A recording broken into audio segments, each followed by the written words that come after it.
بسم الله الرحمن الرحيم.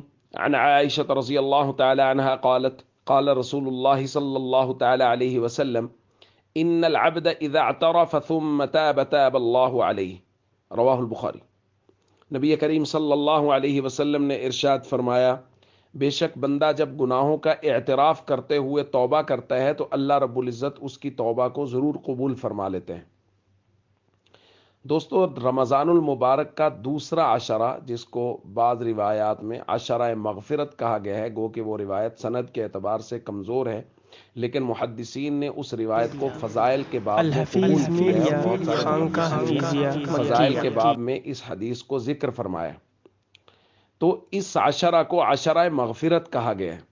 تو بعض دوست اس پر یہ اعتراض کرتے ہیں، ان کے ذہن میں یہ بات آ گئی کہ جی دیکھیں، اس عشرہ کو عشرہ مغفرت کہا گیا ہے، پہلے عشرہ کو عشرہ رحمت کہا گیا، اس روایت میں آخر والے کو عتق من النار کہا گیا، تو اس کا مطلب یہ ہے، اس روایت کے مطابق تو یہ مطلب بنتا ہے کہ پہلے عشرہ میں صرف رحمت ہے، مغفرت نہیں ہے، دوسرے عشرہ میں صرف مغفرت ہے، رحمت نہیں ہے۔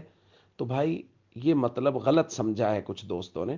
کچھ چیزیں کچھ وقت کچھ چیزوں کے ساتھ خاص ہوتا ہے کہ وہ پہلو غالب ہے، جیسا کہ ہم روایات میں پڑھتے ہیں کہ بعض مخصوص اوقات میں اللہ رب العزت کی رحمت متوجہ ہوتی ہے اور اللہ رب العزت کی طرف سے آوازیں لگتی ہیں، حل من مسترزق، کوئی ہے رزق طلب کرنے والا کہ میں اس کو رزق دوں؟ تو کیا مطلب ہوتا ہے کہ اس وقت صرف رزق ہی اللہ رب العزت بانٹ رہے ہوتے ہیں اور کوئی چیز نہیں دیتے؟ نہیں بھائی، بعض چیزوں کی خصوصی یعنی وہ پہلو غالب ہے لیکن ہر چیز عطا ہو رہی ہے۔ اسی طرح رمضان کی ہر گھڑی میں رحمت بھی ہے، مغفرت بھی ہے، عتق من النار بھی ہے، لیکن عشرہ کے اندر پہلو غالب ہے۔ پہلے عشرہ میں رحمت کا پہلو غالب، دوسرے میں مغفرت کا پہلو غالب، تیسرے میں عتق من النار کا پہلو غالب۔ تو بھائی یہ درمیان والا عشرہ ہے۔ حدیث پاک میں حضور نے فرمایا ہے کہ بندہ جب گناہوں کا اعتراف کرتے ہوئے ندامت کے ساتھ توبہ کرتے ہوئے آتا ہے تو اللہ رب العزت توبہ کو ضرور قبول فرما لیتے ہیں۔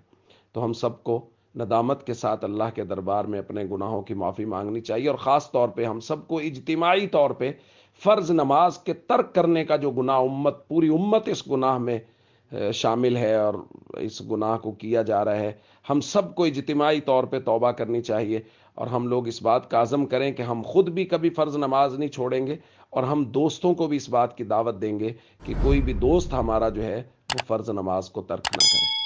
السلام علیکم ورحمۃ اللہ وبرکاتہ۔